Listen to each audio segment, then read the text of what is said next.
Hi friends, welcome to my channel. இப்போ தான் நீங்கள் ஃபஸ்ட் டைம் இந்த சேனலை பார்க்குற மாதிரி இருந்தால் மறக்காமல் எல்லோரும் சப்ஸ்கிரைப் பண்ணிக்கோங்க. இன்றைக்கி நம்ம என்ன பார்க்க போகிறோன்னா, டிஎன்பிஎஸ்சி குரூப் 4ல் ப்ரீவியஸ் இயர் கொஷின்ஸ் தான் நம்ம பார்க்க போகிறோம். ஸோ ஒரு சில டிப்ஸ் அந்த கொஷின்ஸ்க்கு நான் கொடுக்க போகிறேன். ஸோ ஃபஸ்ட் கொஷின் என்னென்னா, உள்ளங்கை நெல்லிக்கனி போல. ஸோ இது நம்ம எல்லாருக்குமே தெரியும். உள்ளங்கை நெல்லிக்கனினா, இப்போ நம்ம உள்ளங்கையில் நெல்லிக்கனியை நம்ம வைக்கிறோன்னா, ஸோ அது வந்து வெளியே எல்லாருக்கும் தெரியும். அது வெளிப்படையாக தான் இருக்கும். ஸோ அது வெளிப்படைத்தன்மை அப்படின்னு சொல்லலாம். நெக்ஸ்ட் கொஷின் என்னென்னா, சிலை மேல் எழுத்து போல. சிலை மேல் எழுத்து போலனா, ஒரு சிலையில் நம்ம ஒரு கல்லிலிருந்து ஒரு சிலை வருது, அந்த சிலை எப்போவுமே அழியாது. அந்த மாதிரி தான் சிலையில் நம்ம எழுத்து எப்போவுமே நிலைத்து நிற்கும். ஸோ அதுக்கான ஆன்சர் நிலைத்து நிற்கும். ஸோ இந்த மாதிரி நம்ம சின்ன சின்ன டிப்ஸ் வச்சு நம்ம படிச்சுக்கிட்டோன்னா எப்போவுமே அந்த கொஷின்ஸ் வந்து நமக்கு மறக்காது. ஸோ அதனால தான் இந்த மாதிரி டிப்ஸ்லாம் நம்ம வச்சுக்கலாம். நெக்ஸ்ட் நம்ம என்ன பார்க்க போகிறோன்னா, ஒயிலாட்டத்தில் இரு வரிசையில் நின்று ஆடுகின்றனர்.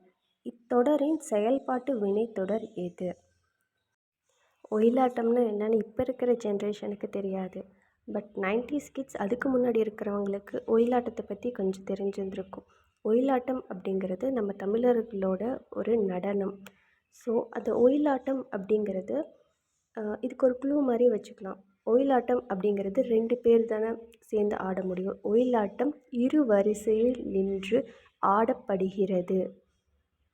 ஆடப்படுகிறது அப்படின்னா நம்ம ஒயிலாட்டத்தை தான் சொல்கிறோம், மனுஷங்களை சொல்லலை. ஸோ ஆடப்படுகிறது. நம்ம ஆப்ஷனை பார்க்காம நம்ம இந்த மாதிரி க்ளூ மட்டும் ஞாபகம் வச்சுக்கும் போது ஈஸியாக இருக்கும். ஸோ ஆப்ஷனில் என்ன கொடுத்துருக்காங்கன்னா, ஒயிலாட்டத்தில் இருவரிசையில் நின்று ஆடுவர். ஸோ ஆடுவர் அப்படிங்கிறது வந்து இதுக்கு எக்ஸாக்டாக வரலை. ஒயிலாட்டம் இரு வரிசையில் நின்று ஆடப்படுகிறது. இரு அப்படிங்கிறதும் வரிசை அப்படிங்கிறதும் தனித்தனியாக வரும். ஸோ இதை மட்டும் ஞாபகம் வச்சுக்கோங்க.